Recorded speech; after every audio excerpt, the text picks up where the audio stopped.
Então, mais uma vez, boa noite a todos. E esta noite nós vamos dar continuidade ao estudo do capítulo 13, que a mão esquerda não saiba o que faz a direita, abordando os itens de 17, que tem por tópico a piedade, 18, os órfãos, e os itens 19 e 20, que são duas questões elaboradas à espiritualidade. A piedade. A piedade é a virtude que mais vos aproxima dos anjos. É a irmã da caridade que vos conduz a Deus.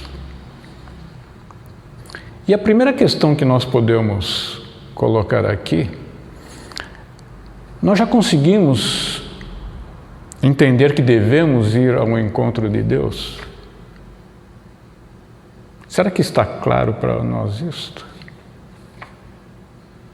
Para onde nos conduz a vida? Já refletimos o quanto sobre isto? Porque se não estivermos indo ao encontro de Deus, para onde nós estaremos indo?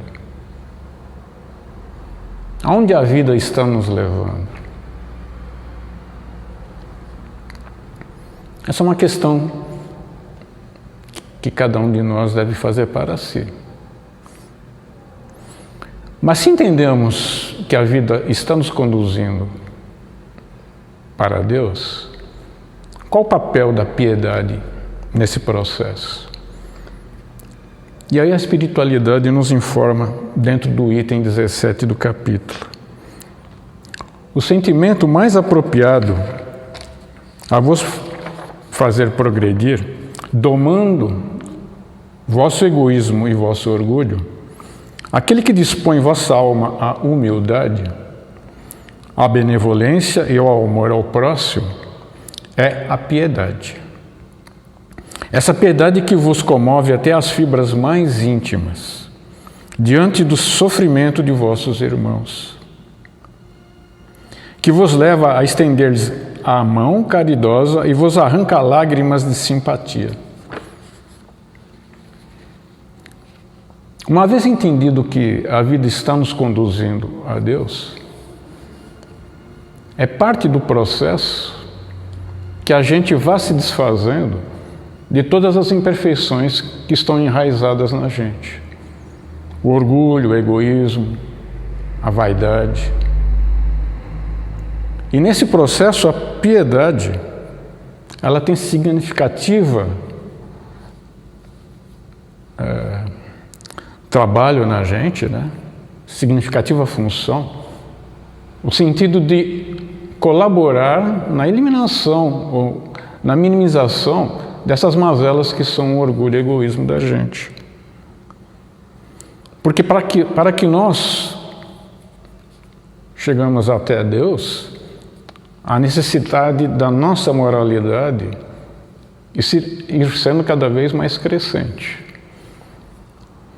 E quando nós ficamos compadecidos com um irmão em sofrimento, isso já demonstra de alguma forma que essa sensibilidade que a gente começa a sentir por um irmão de caminhada já está começando a realizar o seu processo de depuração da gente, de lapidação da gente, né?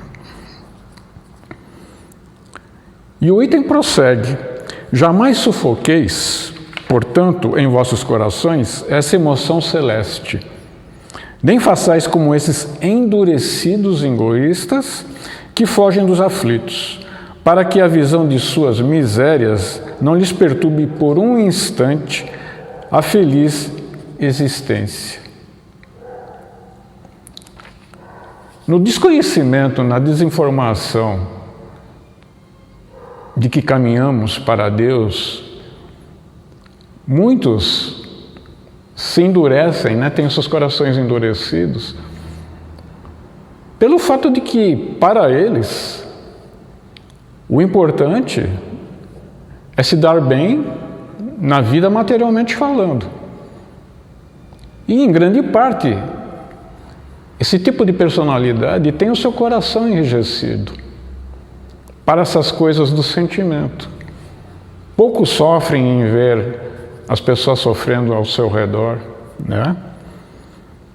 E por isso que é bem destacado aqui: jamais sufoqueis os vossos corações. Não devemos deixar os nossos corações endurecidos pelo egoísmo, pelo orgulho. Nós devemos ter o entendimento e devemos ter a firme vontade de que os nossos corações, cada vez mais e mais, sejam sensíveis a todas essas mazelas que ocorrem com qualquer um dos nossos irmãos ao nosso redor. E prossegue ainda: temei ficar indiferentes, quando puderdes ser úteis. Ou seja, a indiferença, né, a nossa quietude perante certas circunstâncias, vai fazer o que com a gente? Será que estará colaborando nesse nosso processo de ir ao encontro de Deus? Certamente que não. E continuando ainda: a tranquilidade conseguida ao preço de uma indiferença é a tranquilidade do mar morto, que oculta na profundez de suas águas a lama fétida e a corrupção. Ou seja, no processo das pessoas, às vezes, serem indiferentes, achando que, em sendo indiferente, aquilo traz para ela uma tranquilidade. Mas que tranquilidade será essa? Da indiferença perante o sofrimento de um irmão nosso de caminhada. Até quando a gente vai trazer conosco esse pensamento, essa ideia de que a nossa felicidade ela é individual e não coletiva? É um erro nós acharmos isso, porque a nossa felicidade ela está diretamente atrelada à felicidade da humanidade como um todo. Como nós poderemos ser felizes sozinho, vivendo no meio de tantos irmãos nossos sofrendo? Será que é possível isso?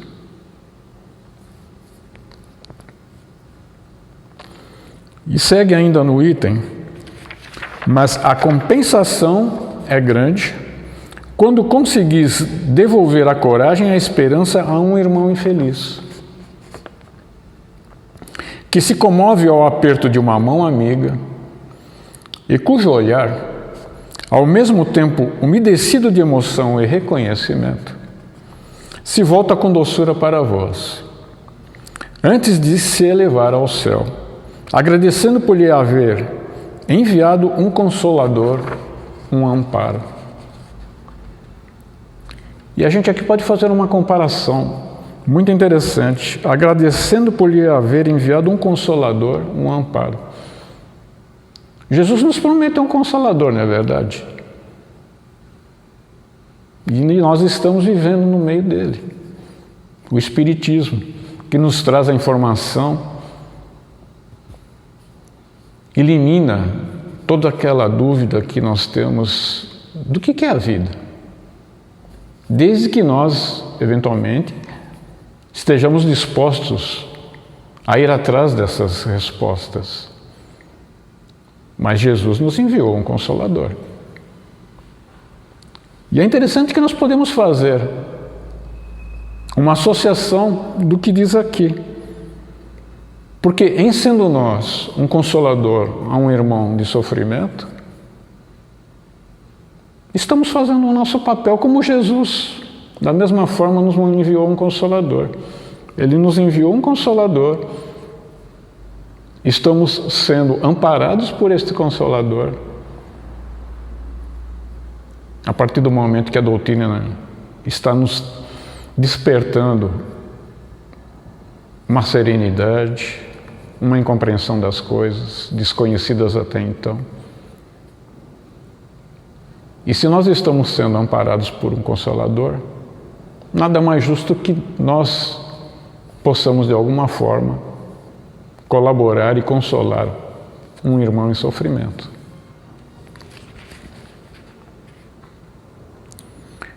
E aí no item 18, que aborda os órfãos, está escrito lá: que divina caridade há de ajudar uma pobre criaturinha abandonada, livrá-la da fome e do frio, orientar sua alma para que ela não se perca no vício. Quem estende a mão a uma criança abandonada é agradável a Deus, porque demonstra compreender e praticar sua lei. É muito gratificante nos depararmos com famílias que têm em seu meio crianças adotadas, podendo receber o amparo, o consolo, a direção, a orientação. E só nos cabe vibrar muito amor aos pais pela atitude que conseguem estar tomando. A criança órfã pelo amparo que possa estar recebendo. Desejando a todas as famílias que possuem um órfão em seu meio vibrações de amor para que sejam felizes e tenham muito sucesso no decorrer de sua vida, desta etapa que enfrentam. O item 19 tem uma questão. Que pensar das pessoas que, sofrendo ingratidão por benefícios prestados, não querem mais fazer o bem com medo de encontrarem ingratos? Muitas pessoas, diante de uma ingratidão que sofreram por alguém que prestaram uma ajuda e não foram reconhecidos, se fecham e se propõem a nunca mais fazer bem algum. E a espiritualidade informa quanto a esta questão, né? Essas pessoas têm mais egoísmo do que caridade. Porque fazer o bem somente para receber provas de reconhecimento é deixar de lado o desinteresse. E o único bem agradável a Deus é o desinteressado. Como sabeis, aliás, se o benefício momentaneamente esquecido não produzirá mais tarde seus frutos? Ah, meus amigos, se conhecesseis todos os laços que, na vida presente, vos ligam às existências anteriores, se pudesseis abarcar a multiplicidade das relações que aproximam os seres uns dos outros, para seu mútuo progresso, admiraríeis muito melhor a sabedoria do Criador, que vos permite reviver para chegardes a Ele. Nós devemos ter a compreensão que a ingratidão é sempre uma possibilidade da nossa vida de acontecer. Por quê? Porque nós estamos lidando com pessoas, na grande maioria ainda no nosso meio, que desconhecem o verdadeiro sentido da vida. Não entendem o processo de fazer o bem. Então, qual que é o nosso propósito quando nós ajudamos?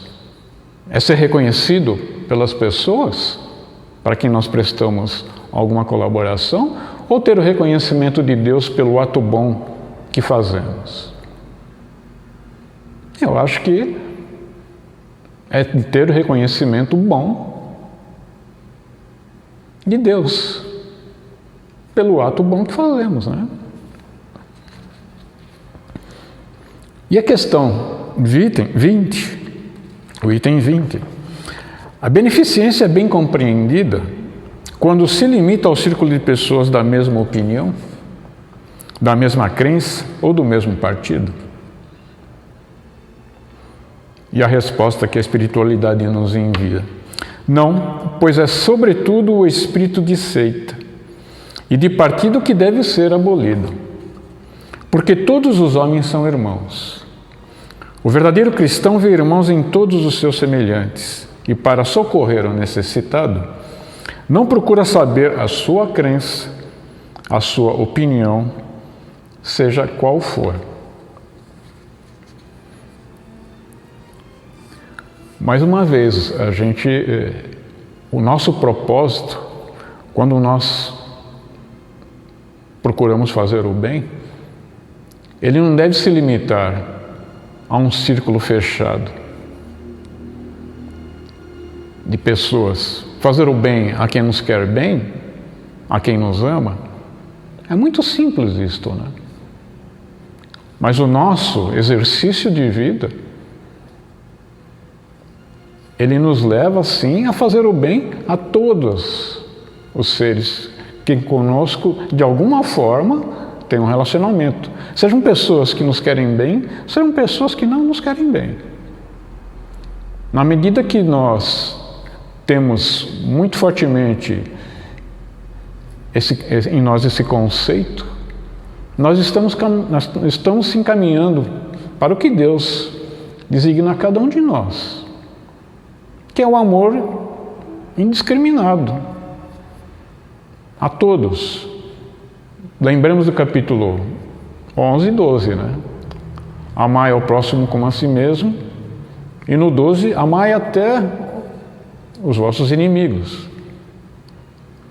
E é nesse sentido que o nosso exercício de vida deve estar colaborando para que a gente consiga, no nosso dia a dia. Eventualmente a gente não vai conseguir isso muito facilmente, mas é um propósito, é uma vontade que a gente tem que ter de ir procurando nesse processo nosso de crescimento, ir desenvolvendo essa tarefa que não é fácil, mas ela é necessária. Porque, voltando ao nosso início do estudo, se queremos ir ao encontro de Deus, seres melhores, cada um de nós deverá se propor a ser. E que Deus nos ampare nesse trabalho.